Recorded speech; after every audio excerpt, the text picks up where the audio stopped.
While there is yet time, allow me to offer you my hospitality, honored guest of Snezhnaya. Is there anything you wish to know?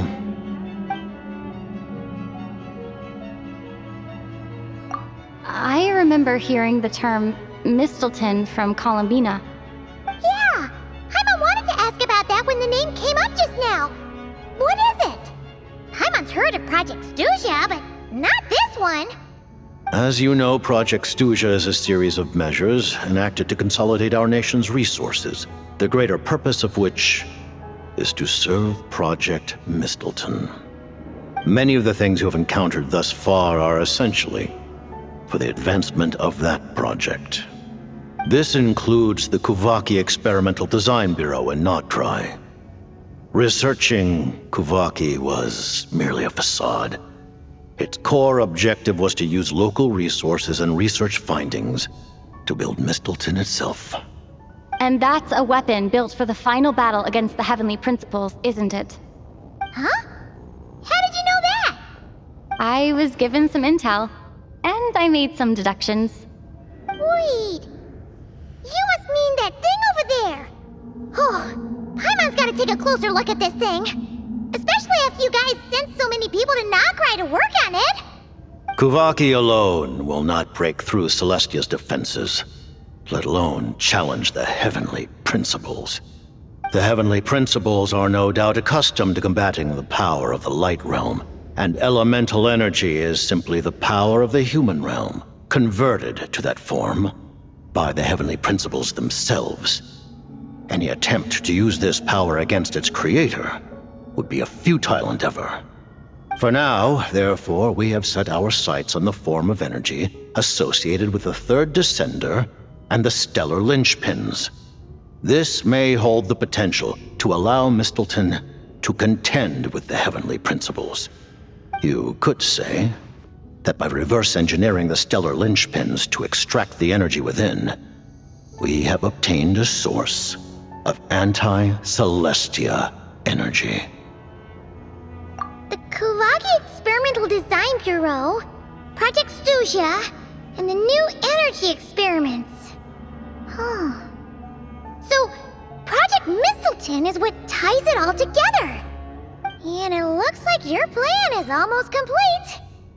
No wonder the Ruler of Death came after you.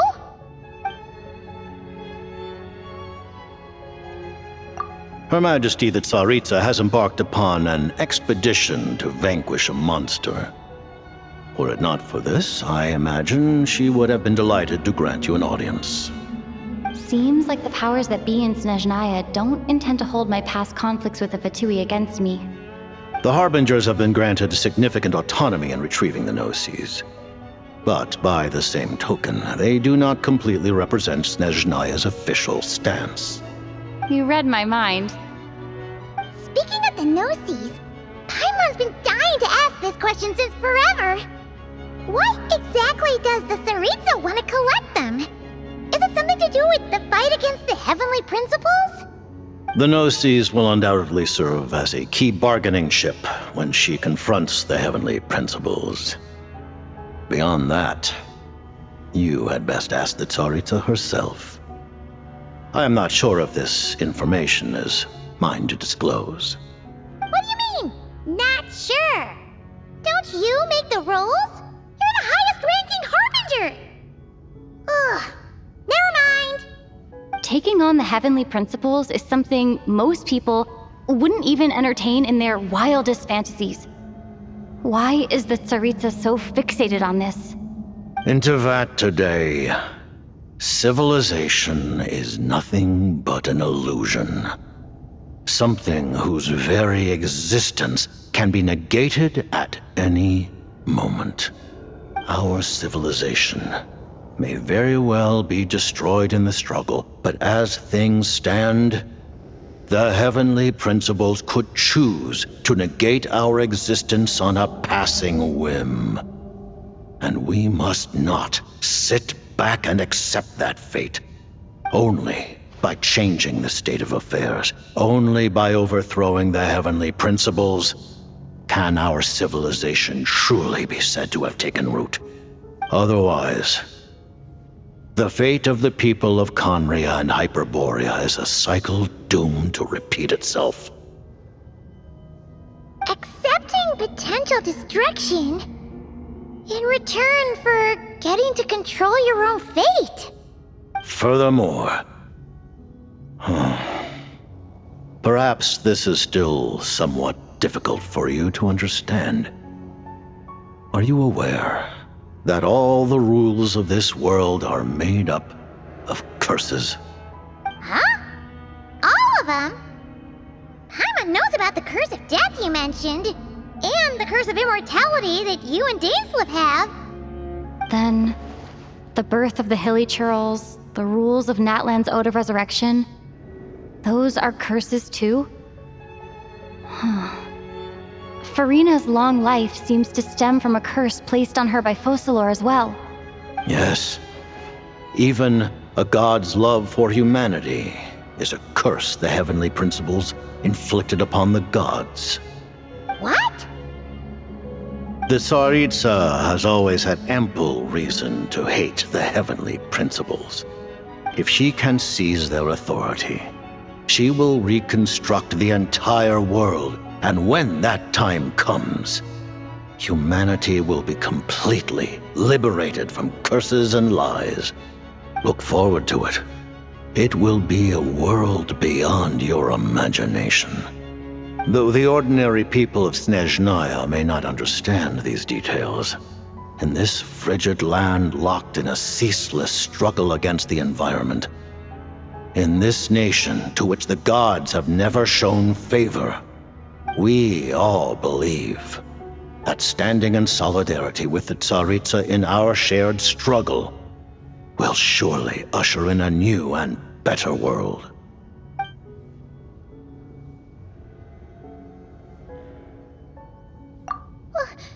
Paimon really doesn't remember. He's basically a stranger. You gotta believe Paimon.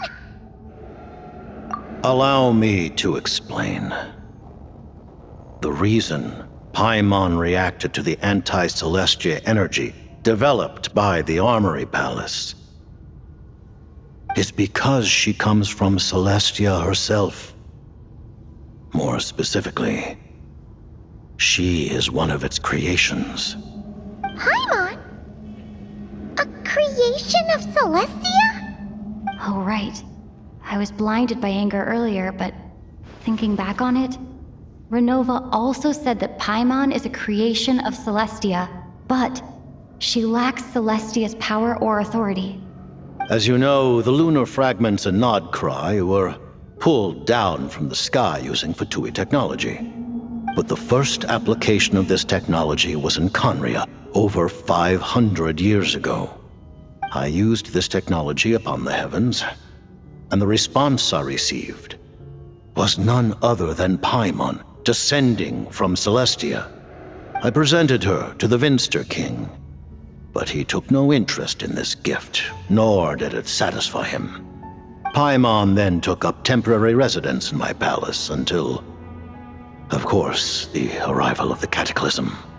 Wait, Paimon's a little confused. You're talking about things that happened in Conria 500 years ago.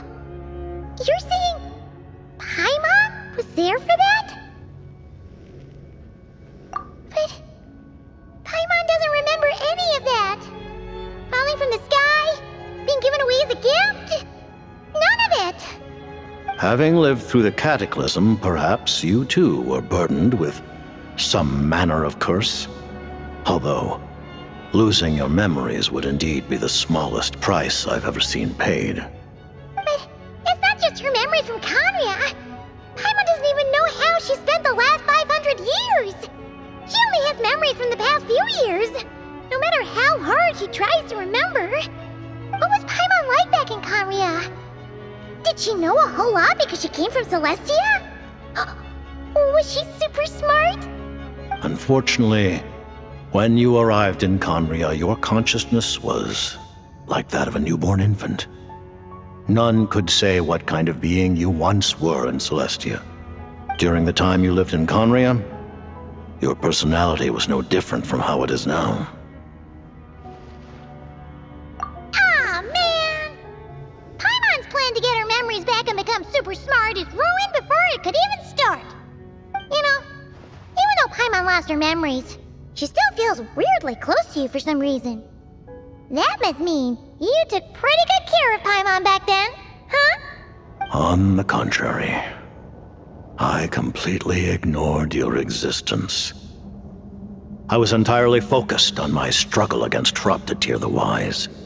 But now, as I see it, it is as if you are the only sane thing that survived that era of insanity, and thus are worthy of protection. Noted. Man, Paimon's gotta stop projecting friendship on everyone she meets. But, Traveler? Even though you know Paimon's some creation of Celestia now, you still want her, right? You're not going to abandon her? Oh, phew! That's a relief. Paimon's just learning about this too. She's barely even processed it.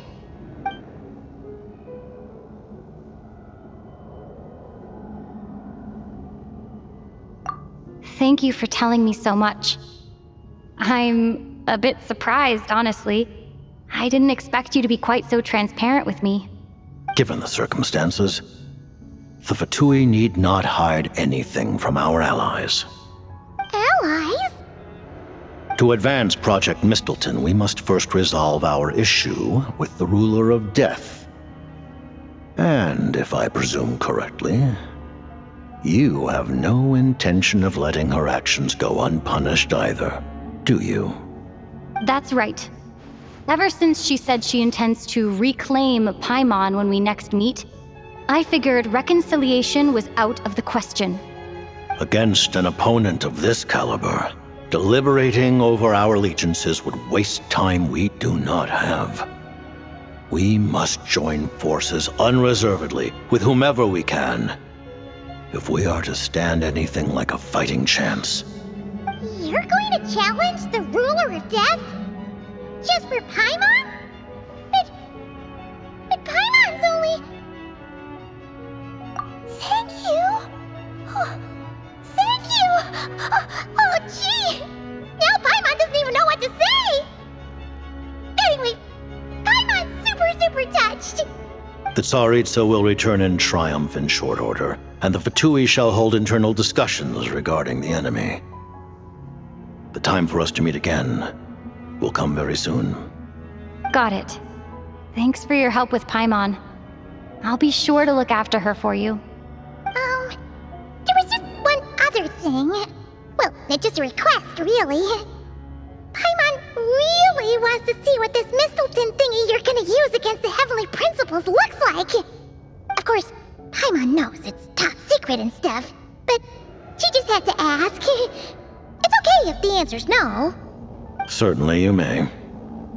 Whoa, for real? Actually, maybe it's best not to. What if Renova suddenly pops up again? She might take this chance to...